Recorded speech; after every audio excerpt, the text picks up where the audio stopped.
സത്യം പറഞ്ഞാൽ നല്ല രസമുണ്ടല്ലേ. കുറേ നാള് നല്ല വെയിലിങ്ങനെ അടിച്ച് നിന്നിട്ട് ശരിക്കും പറഞ്ഞാൽ ഒരു മഴയ്ക്ക് വേണ്ടിയിട്ട് ഇങ്ങനെ കാത്തിരിക്കുകയായിരുന്നു.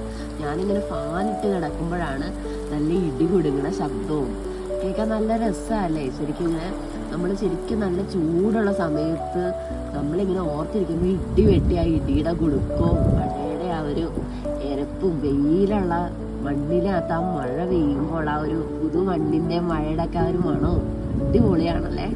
എനിക്ക് ഭയങ്കര ഇഷ്ടമായിട്ട് അങ്ങനെ ഒരു മഴ ആസ്വദിക്കാൻ. ശരിക്കും പറഞ്ഞു കഴിഞ്ഞാൽ എന്താ പറയാ, UK സത്യം പറഞ്ഞാൽ മഴ എനിക്ക് ഇഷ്ടമല്ല, കാരണം വിന്ററിൽ. പക്ഷെ ഇത്രയും ദിവസം ഈ ചൂടായിട്ട് നിന്നിട്ട് ഒരു മഴ കിട്ടിയപ്പോണ്ടല്ലോ, ആഹാ, ഇടി വെട്ടുന്ന ശബ്ദം അടിപൊളി.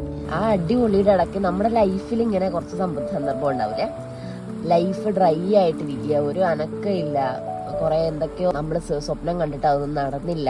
ഇന്നിപ്പോ ഇങ്ങനെ ഡ്രൈ ആയിട്ട് ഭയങ്കര വരണ്ടിരുന്ന ഭൂമിയിലേക്ക് മഴ പെയ്ത പോലെ എന്നെ കേട്ടുകൊണ്ടിരിക്കുന്ന ഞാനടക്കമുള്ള കുറച്ച് ലൈഫിലേക്ക് ഒരു അടിപൊളി അനുഗ്രഹം വരാൻ പോവുക. നമ്മള് നെഗറ്റീവാന്ന് ചിലപ്പോൾ നമ്മുടെ ലൈഫിൽ ഇപ്പൊ സംഭവിച്ചൊക്കെ നെഗറ്റീവ് ആണെന്ന് നമുക്ക് തോന്നിയാലും നമ്മുടെ നന്മയ്ക്കായിട്ടാണ് സംഭവിച്ചത്. നമ്മുടെ ലൈഫിൽ ഒരു അടിപൊളി ഒരു മഴ പെയ്തതുപോലെ അടിപൊളി ഒരു അനുഗ്രഹം പെയ്യാൻ പോവുക. അപ്പം എല്ലാവർക്കും ഒരു ഹാപ്പി ഡേ ആശംസിക്കും.